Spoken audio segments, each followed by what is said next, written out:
నమస్తే జనబేరి న్యూస్ కి స్వాగతం. ముందుగా బులెటిన్ లో హెడ్లైన్స్.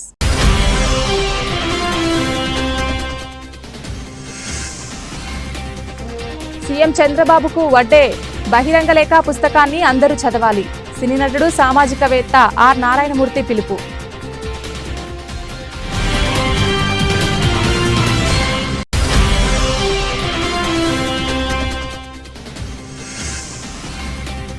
రాష్ట్ర ఎన్నికల కమిషనర్ నీలం సాహ్నిని కలిసిన వైసీపీ బృందం. వెంకటగిరి మున్సిపల్ చైర్మన్ ఉప ఎన్నిక వాయిదా పడకుండా చూడాలని విజ్ఞప్తి.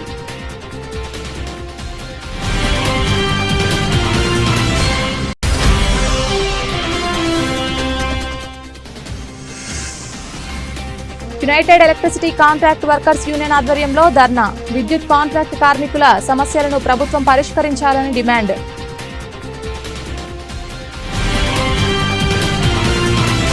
మాజీ మంత్రి వడ్డే శోభనాధీశ్వరరావు రచించిన రాష్ట్ర ప్రభుత్వ పథకాలలో ప్రాధాన్యతలలో సవరణ ఆవశ్యకతపై సీఎం చంద్రబాబుకు వడ్డే బహిరంగ లేఖ పుస్తకాన్ని అందరూ చదవాలని సినీ నటుడు సామాజికవేత్త ఆర్ నారాయణమూర్తి కోరారు. ఈ సందర్భంగా గాంధీనగర్ ప్రెస్ క్లబ్ నందు ఆయన పుస్తక ఆవిష్కరణ కార్యక్రమంలో పాల్గొన్నారు. ఈ సందర్భంగా ఆయన మాట్లాడుతూ మాజీ మంత్రి వడ్డీ శోభనాధీశ్వరరావు రైతులకు చేసిన సేవలను కొనియాడారు. ఆయన రచించిన పుస్తకం అందరూ చదవాలని కోరారు. రాష్ట్ర ప్రజలు బాగుండాలంటే ఈ పుస్తకాన్ని వెలుగులోకి తీసుకురావాలని అన్నారు.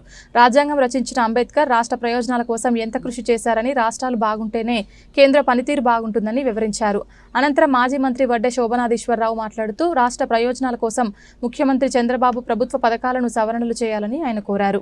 రాష్ట్ర ప్రభుత్వ పథకాలలో ప్రాధాన్యతతో సవరణ ఆవశ్యకతపై సీఎం చంద్రబాబుకు వడ్డే బహిరంగ లేఖ అనే పుస్తకాన్ని ఆ పెద్దయిన నా మహానుభావుడు రాసి నాతో ఆవిష్కరింపజేయడం అనేది నా జన్మ ధన్యంగా భావిస్తున్నాను. అంత పెద్దయిన నాకు అంత గొప్ప క్రెడిబిలిటీ ఇచ్చాడైనా ఆయనకి సభాముఖంగా నేను శిరస్సును దండం పెడుతున్నాను సార్. వందనాలు మిత్రులరా. నేను కాలేజీ డేస్లో చదువుకునేటప్పుడు చిన్నప్పటి నుంచి ప్రజల సమస్యల కోసం ఇలాగే పెద్దలు ఎవరైతే పనిచేస్తున్నారో వాళ్ళ స్ఫూర్తితో నేను ఉద్యమాలు చేస్తూ అలా వస్తున్నవాడినండి. ఆ దశలో ఆంధ్రప్రదేశ్లో ఒక వడ్డే శోభనాధీశ్వరుడు ఒక పెద్ద రైతు నాయకుడు, పెద్ద పేరు విన్నాయింది. ఓ యలమంచి శివాజీ గారి పేరు విన్నా, అంతకుముందే ఈవిడ గురువు గారు చరణ్ సింగ్ గారి పేరు విన్నా, రంగా గారి పేరు విన్నా. ఇలాంటి మహామహుల పేరు వింటూ వడ్డే శోభనాధీశ్వరరావు గురించి చూసి అరే ఈ పెద్దయినా ఎంత పెద్దయినా ఎంత గొప్ప రైతు నాయకుడు, ఎంత తాపత్రయపడుతున్నాడు, ఎంత తప్పని పడుతున్నాడు, రైతు కోసం ఎంత ఫైట్ చేస్తున్నాడు అని నిజంగా ముచ్చటపడ్డానండి. ఒక ఫంక్షన్లో ఆయన కలిసా, దండం పెట్టా, ఎన్నాళ్ళకైంది సార్ మిమ్మల్ని చూసి భాగ్యం నాకు కలిగిందని. ఆ మహానుభావుడు ఎన్టీ రామారావు హయాంలో ఎన్టీ రామారావు కూడా అంటే మహా ఇష్టం. బికాస్ టువర్డ్స్ పీపుల్, ముఖ్యంగా టువర్డ్స్ రైతాంగం ఆయన థాట్స్ కానీ, ఆయన ఆలోచన విధానం కానీ, ఆయన కార్యాచరణ కానీ అన్నీ తెలుసుకుని ఎన్టీ రామారావు గారు పిలిచి మరి బ్రదర్ మీరు వ్యవసాయ శాఖ మంత్రి గారు ఉండండి అని చెప్పి ఆయన వ్యవసాయ శాఖ మంత్రి చేశాడు ఆయన ఎన్టీ రామారావు గారు. That is the greatness of Vadde Sobhanadheeswararao. తర్వాత పార్లమెంట్లో ఎంపీ అక్కడ తెలుగుదేశం పార్టీ ఎంపీ నాయకుడిగా అయ్యాడు ఆయన. అక్కడ వాయిస్ వినిపించాడు, అక్కడ దేశం గురించి మొత్తం సమస్యలు చెప్పాడు ఆయన. ఇలా చేసిన ఆయన అనేక యుద్ధాల్లో పాల్గొంటూ రైతు ఉద్యమాలు ఎక్కడ జరుగుతుంది సరే పాల్గొంటూ అట్లే కొన్ని విధానపరమైనటువంటి నిర్ణయాల విషయంలో రాష్ట్ర ప్రభుత్వం యొక్క ఆలోచన సరళి మారవలసినటువంటి ఆవశ్యకత ఉంది. మన రాష్ట్రంలో ప్రజలు పన్నుల రూపంలో చెల్లించేటటువంటి ధనం, అట్లాగే కేంద్రం నుంచి వచ్చేటటువంటి ధనం, బ్యాంకుల నుంచి తీసుకునేటటువంటి రుణం, వీటన్నిటినీ కూడా ఓవరాల్గా రాష్ట్రంలో అన్ని ప్రాంతాలలో ప్రజలందరూ పేద ధనిక తారతమ్యం లేకుండా 50 మంది ప్రజలకి కూడా మేలు చేకూరేటటువంటి విధంగా ఎలా చేస్తే బాగుంటుంది. ఈరోజు ప్రభుత్వం అమలు చేద్దామనుకుంటా ఉన్నటువంటి పథకాలలో అవి ఇప్పటికిప్పుడే అవసరం లేకపోయినా చాలా ఎక్కువ ధనం ఖర్చు అయ్యేటటువంటి పథకాలను చేపట్టితే ఇతర ప్రాంతాలలో తక్షణం ఎప్పటి నుంచో పెండింగ్లో ఉండి ప్రజలు అష్ట కష్టాలు పడతా ఉండ వాటిని పరిష్కరించేదానికి తగిన విధంగా నిధులు ఉండవు, ఆ ఇబ్బంది వస్తుంది. అందువల్ల దీర్ఘకాలం ఆ పేదరికము కష్టాలు కొనసాగుతూనే ఉంటాయి. అదే సమయంలో కొద్దిమంది కాంట్రాక్టర్లకు, కొద్దిమంది రాజకీయ నాయకులకు ఏటీఎంలాగా కొన్ని పథకాలు పనిచేస్తాయి, ఉపయోగపడతాయి. అందువల్ల వాటిని మార్చుకోండి అని చెప్పి నేను గౌరవ ముఖ్యమంత్రి గారికి ఒక లేఖ వ్రాయటం జరిగింది, వారికి పంపించడం జరిగింది వారి పర్సనల్ వాట్సాప్ నెంబర్కి. తిరుపతి జిల్లా వెంకటగిరి మున్సిపల్ చైర్మన్ ఉప ఎన్నికకు సంబంధించి రాష్ట్ర ఎన్నికల కమిషనర్ నీలం సాహ్నిని వైసీపీ బృందం కలిసింది. ఈ ఎన్నికపై ఏపీలోని కూటమి ప్రభుత్వం అవిశ్వాసం పెట్టిన నేపథ్యంలో employees pensioners wing state president N Chandrasekhar Reddy, SC cell state working president Kommuri కనకరావులు ఎన్నికల కమిషనర్ నీలం సాహ్నిని కలిశారు. అనంతరం YCP employees pensioner wing state president N Chandrasekhar Reddy, SC cell state working president Kommuri Kanakarao మాట్లాడుతూ వెంకటగిరి మున్సిపల్ చైర్మన్ ఉప ఎన్నికపై ఈసీని కలిశామన్నారు. వెంకటగిరిలో 25 కార్పొరేటర్లను వైసీపీ గెలిచిందన్నారు. ఈ ప్రభుత్వం దౌర్జన్యంగా అవిశ్వాసం ప్రవేశపెట్టిందని, దీని ద్వారా మరొక వైపు ఎన్నిక వాయిదా వేసేందుకు అధికార పార్టీ కుట్ర చేస్తోందని ఆరోపించారు. ఈ ఎన్నిక వాయిదా పడకుండా 9న జరిగేలా చూడాలని కోరామన్నారు. భయపెట్టి బెదిరించి గెలవాలని చూడడం ప్రజాస్వామ్యానికి విరుద్ధమని, కలెక్టర్లకు సరైన ఆదేశాలు ఇవ్వాలని కోరినట్లు వివరించారు. సీసీ కెమెరాల నిఘా పర్యవేక్షణలో ఎన్నిక జరపాలని ఈసీని కోరామన్నారు. వెంకటగిరి నియోజకవర్గంలో అక్కడ ఉన్నటువంటి మున్సిపాలిటీలో 25 కార్పొరేటర్లు ఉంటే ఆ 25కి 25 కూడా వైఎస్ఆర్ కాంగ్రెస్ పార్టీ తరఫున గెలిస్తే కొంతమందిని ప్రలోభపెట్టి, కొంతమందిని దౌర్జన్యంగా, కొంతమంది మీద అన్యాయంగా ప్రభుత్వం జులుం చేసి వారందరితో అక్కడ ఉన్నటువంటి మేయర్ గారి మీద నో కాన్ఫిడెన్స్ మోషన్ పెట్టడం. తర్వాత జరుగుతున్నటువంటి విషయాల్ని తెలుసుకుని కొంతమంది దానికి దూరంగా ఉండడం జరిగింది. అది రేపు 9వ తారీఖున కౌన్సిల్ సమావేశం నో కాన్ఫిడెన్స్ మీద ఏర్పాటు చేస్తే దాన్ని మళ్ళీ తిరిగి వాయిదా వేయించాలని, దాన్ని 9వ తారీఖు నుంచి ఇంకా దూరంగా వాయిదా వేయించి అధికార పార్టీ దౌర్జన్యాలు చేసి పోలీసుల సహకారంతో అక్కడ ఎన్నిక చేపట్టాలని చెప్పని దుర్బుద్ధితో 9వ తారీఖున వాయిదా వేయడం కోసం ప్రయత్నం జరుగుతుంది.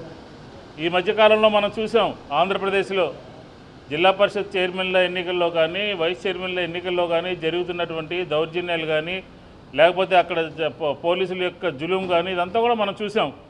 అలాంటిది జరగకుండా 9వ తారీఖునే అక్కడ ఎన్నిక జరపాలి అని చెప్పని, నిష్పక్షపాతంగా అక్కడ ఉన్నటువంటి అధికార యంత్రాంగం వ్యవహరించాలి అని చెప్పని, పోలీసుల బందోబస్తు అక్కడ కార్పొరేటర్లకి ఏర్పాటు చేయాలి అని చెప్పని, సీసీ కెమెరాల పర్యవేక్షణలో అక్కడ ఎన్నిక 9వ తారీఖునే ఎన్నిక జరపాలి అని చెప్పని వైఎస్ఆర్ కాంగ్రెస్ పార్టీ డిమాండ్ చేస్తూ ఈరోజు రాష్ట్ర ఎన్నికల అధికారి గారికి కంప్లైంట్ చేయడం జరిగింది.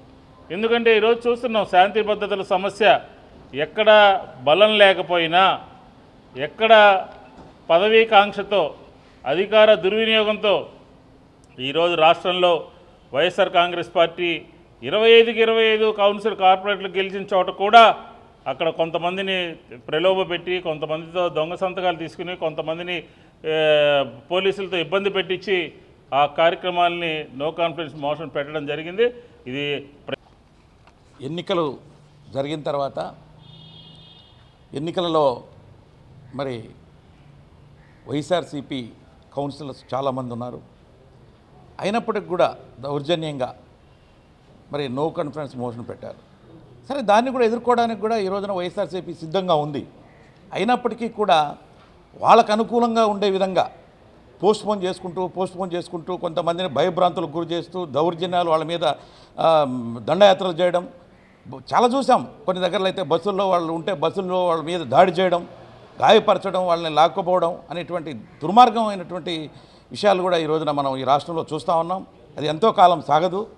ఖచ్చితంగా ఈ రోజున మేము ఏం అడిగామంటే, మరి తిరుపతి జిల్లాలో ఉన్నటువంటి వెంకటగిరిలో మరి 9వ తారీఖున జరగబోతున్నటువంటి ఆ యొక్క నో కాన్ఫిడెన్స్ మోషన్ మీద ఏదైతే కౌన్సిల్ సమావేశం జరగబోతుందో దాన్ని సిస్టమేటిక్గా జరగడానికి పోలీసు బందోబస్తుని ఏర్పాటు చేయాలని చెప్పేసి, అదేవిధంగా మరి సీసీ కెమెరాలు కూడా అక్కడ ఎన్నికలు జరిగేటువంటి ప్లేస్లో సీసీ కెమెరాస్ను కూడా ఏర్పాటు చేసి ఒక సిస్టమేటిక్గా మరీ పోస్ట్పోన్ కాకుండా 9వ తారీఖున ఎన్నికలు జరగాలి అని చెప్పేసి కూడా ఈ రోజున మరి ఎన్నికల కమిషనర్ గారిని కూడా మేము కోరడం జరిగింది.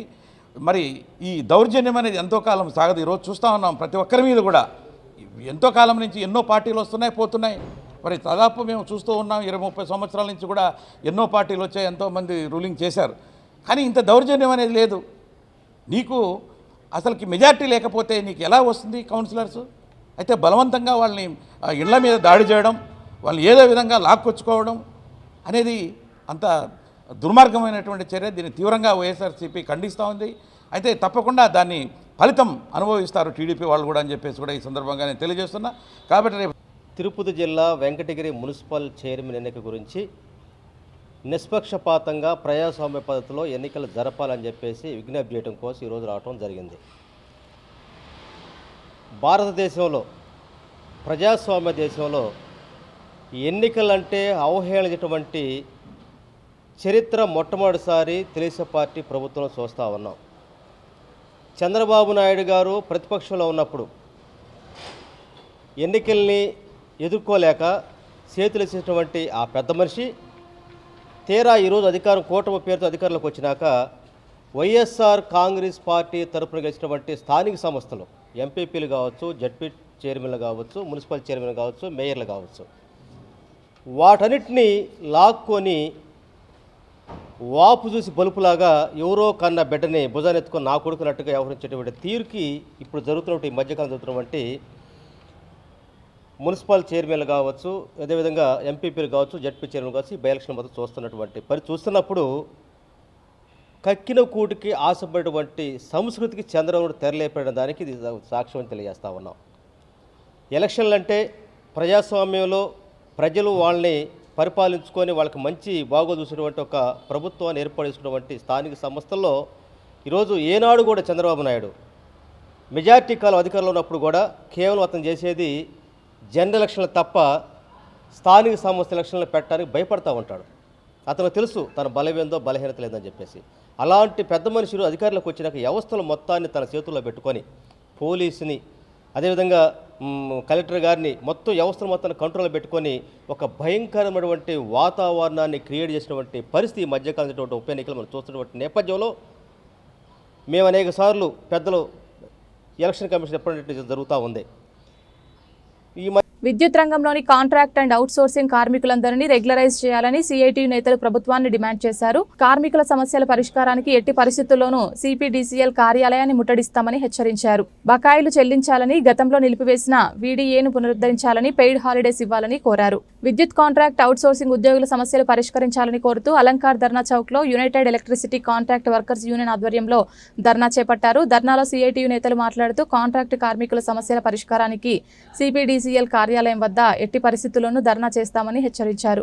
ప్రజాతంత్ర హక్కులను హరించే చర్యలను విరమించుకోవాలన్నారు. కాంట్రాక్ట్ కార్మికులకు అన్యాయం చేస్తున్నారని, పెయిడ్ హాలిడేస్ ఇవ్వకపోవడం శోచనీయమని అన్నారు.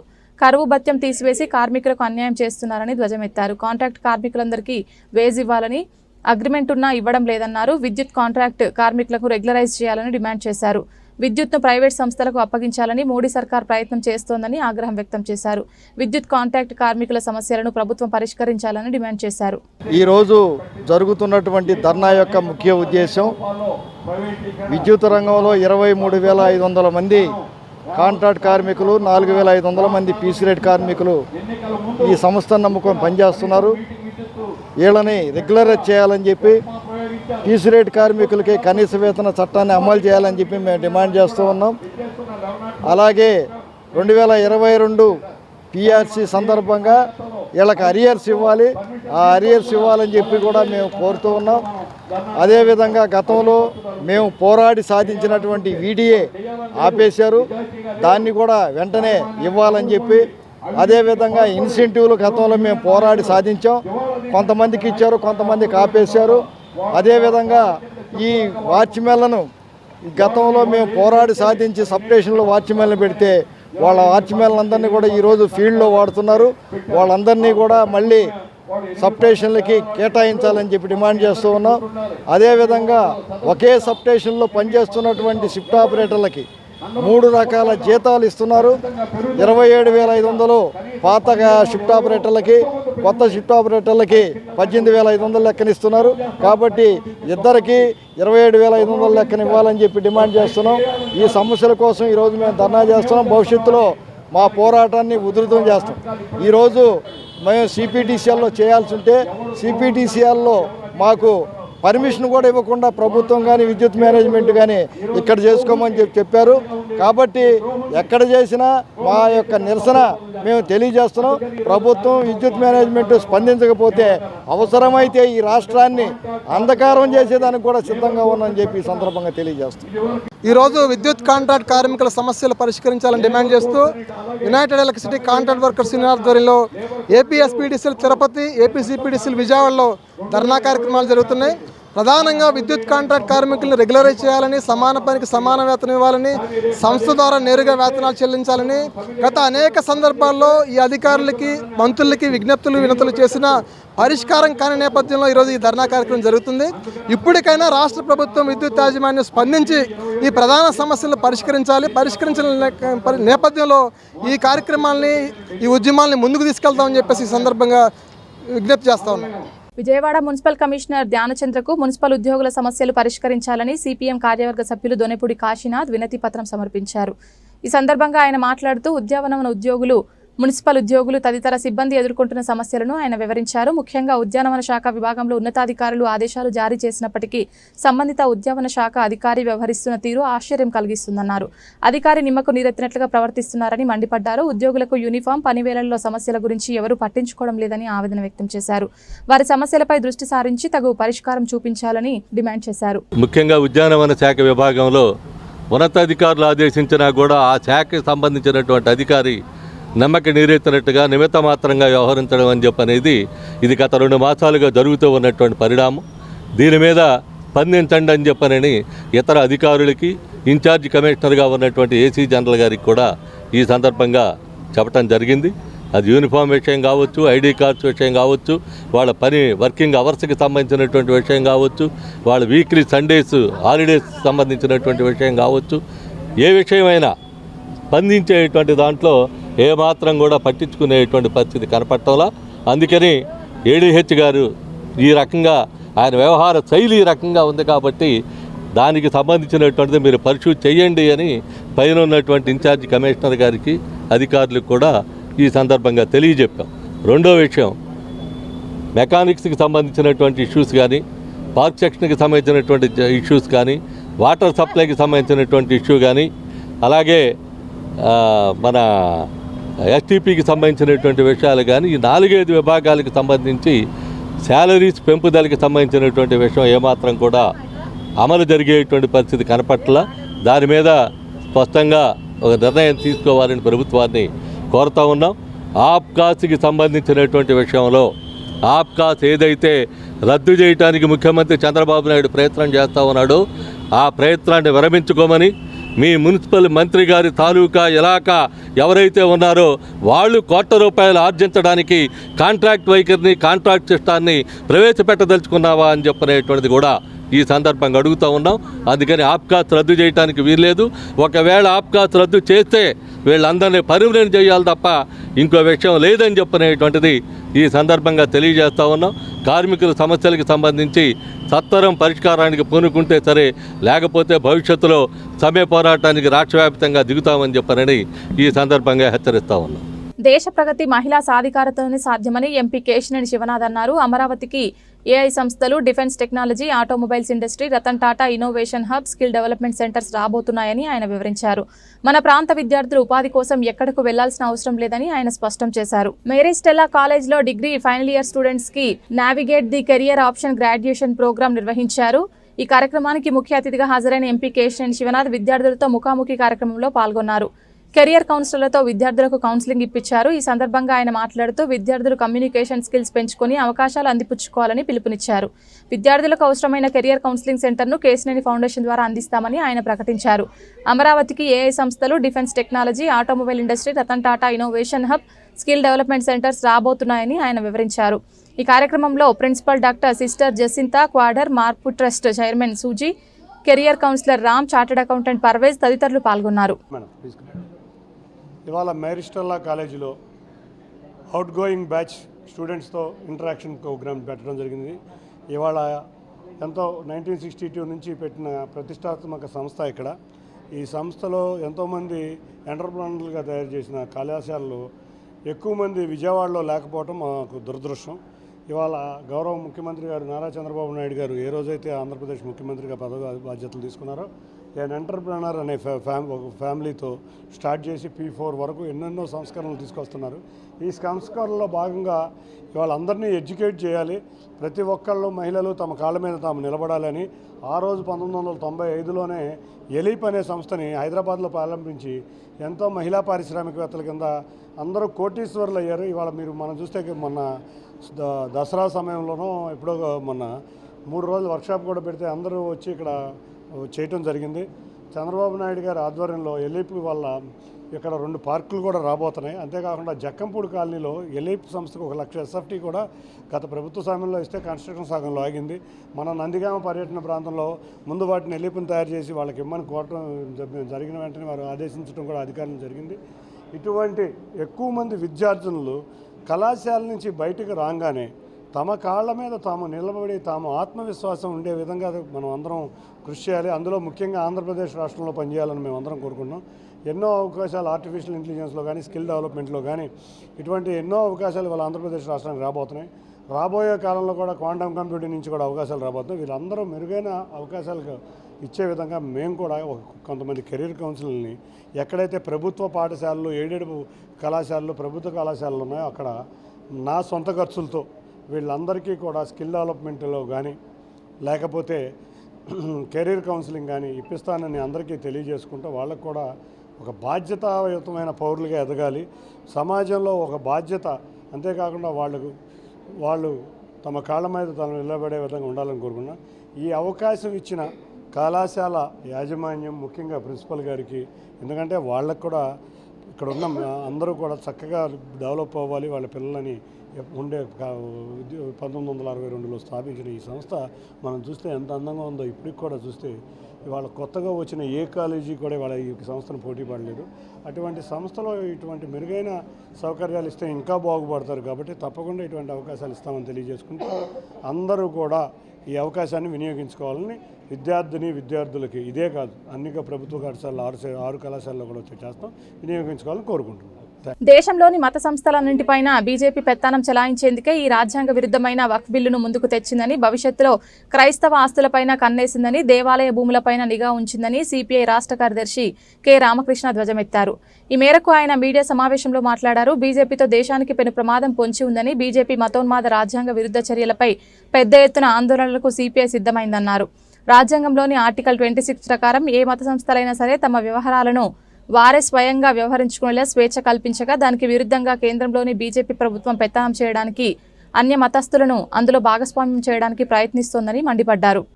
మిత్రులందరికీ నమస్కారాలు.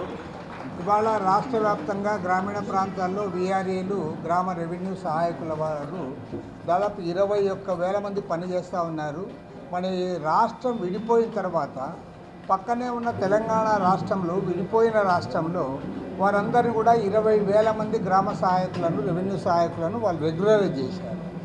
మన ఆంధ్రప్రదేశ్కి వచ్చేలోగా ప్రతి 5 ఏళ్ళకు ఒకసారి గవర్నమెంట్స్ మారుతూ ఉన్నాయి తప్ప, అంతకుముందు చంద్రబాబు నాయుడు ప్రభుత్వం కానీ, ఆ తర్వాత జగన్మోహన్ రెడ్డి ప్రభుత్వం కానీ గత 10 ఏళ్లలో ఏ మాత్రం కూడా వీరికి న్యాయం జరగలేదు.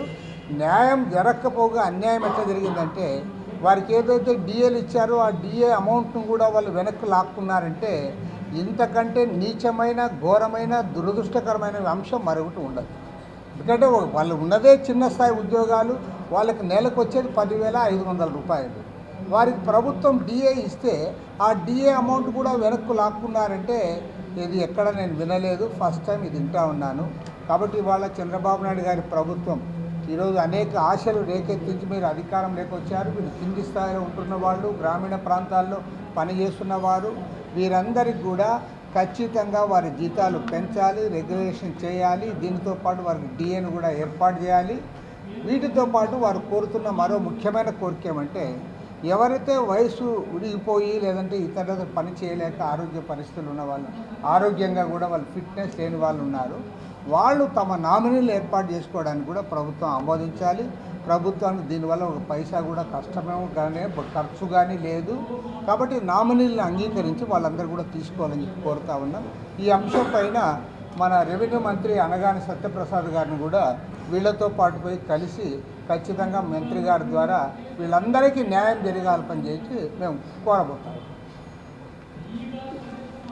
కూటమి పాలన వచ్చాక సంపద సృష్టి జరుగుతోందని తూర్పు ఎమ్మెల్యే గద్దె రామ్మోహన్ అన్నారు. సీఎం చంద్రబాబు జీడీపీ వృద్ధి రేటు, ఆర్థిక అభ్యున్నతి, ఉద్యోగ కల్పనపై ప్రత్యేక దృష్టి పెట్టారని తెలిపారు.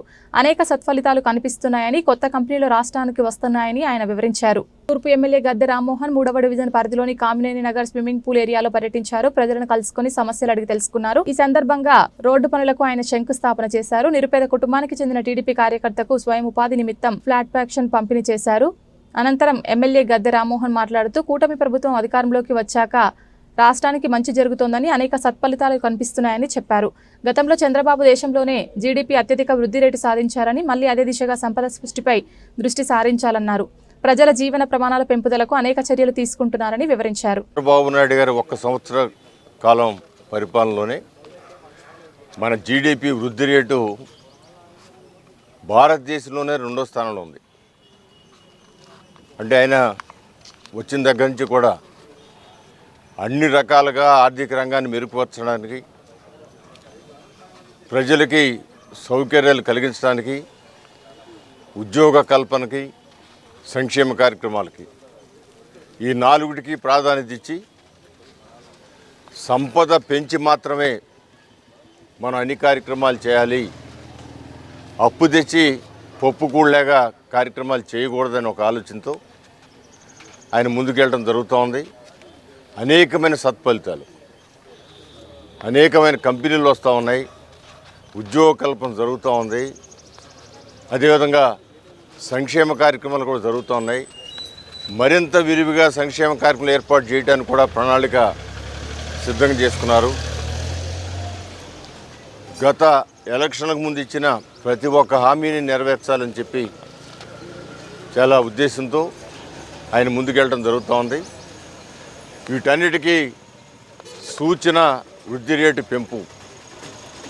మరి వృద్ధి రేటు పెరగటం అంటే భారతదేశంలో 2వ రాష్ట్రంగా వచ్చిందంటే, గతంలో అన్ని రాష్ట్రాల కంటే వెనకబడిన రాష్ట్రం. గత 5 సంవత్సరాల పాలనలో వైఎస్ఆర్సీపీ పార్టీ పాలనలో మైనస్ వచ్చింది, వృద్ధి రేటు మైనస్ వచ్చింది.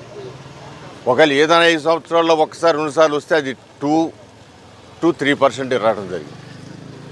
సో ఖచ్చితంగా నారా చంద్రబాబు నాయుడు గారికి మనందరం కూడా సహకరించి మన రాష్ట్రాన్ని, మన పిల్లల భవిష్యత్తుని, రాబో తరాల యొక్క అవసరాలని తీర్చడానికి భారతదేశంలో ఏ విధంగా వృద్ధి రేట్లో 2వ స్థానంలో వచ్చిందో అభివృద్ధిలో కూడా ప్రథమ స్థానంలో పొందేటట్టు, సంక్షేమ కార్యక్రమాల్లో అన్ని రాష్ట్రాల కంటే ముందుండేటట్టు, సంక్షేమ కార్యక్రమాలని అభివృద్ధి కార్యక్రమం 2 కళ్ళగా ముందు 2 కళ్ళ సిద్ధాంతంతో ఆయన ముందుకు తీసుకువెళ్తా ఉన్నారు. ఆయనకి మనస్ఫూర్తిగా మీరందరూ సహకరించాలని మీ ద్వారా కోరుతా ఉన్నాను. బులెటిన్ ముగించే ముందు హెడ్లైన్స్ మరొకసారి.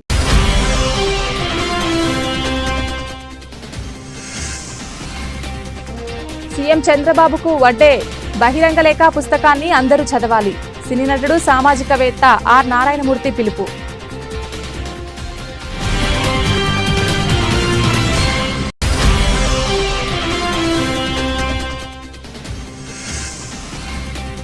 రాష్ట్ర ఎన్నికల కమిషనర్ నీలం సాహ్నిని కలిసిన వైసీపీ బృందం. వెంకటగిరి మున్సిపల్ చైర్మన్ ఉప ఎన్నిక వాయిదా పడకుండా చూడాలని విజ్ఞప్తి.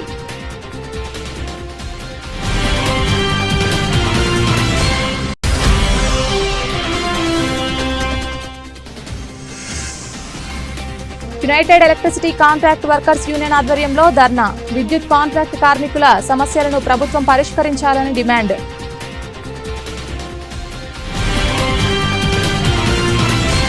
ఇది ఇవాల్టి బులెటిన్. తిరిగి మరొక బులెటిన్లో మళ్ళీ కలుద్దాం. అంతవరకు సెలవు. నమస్కారం.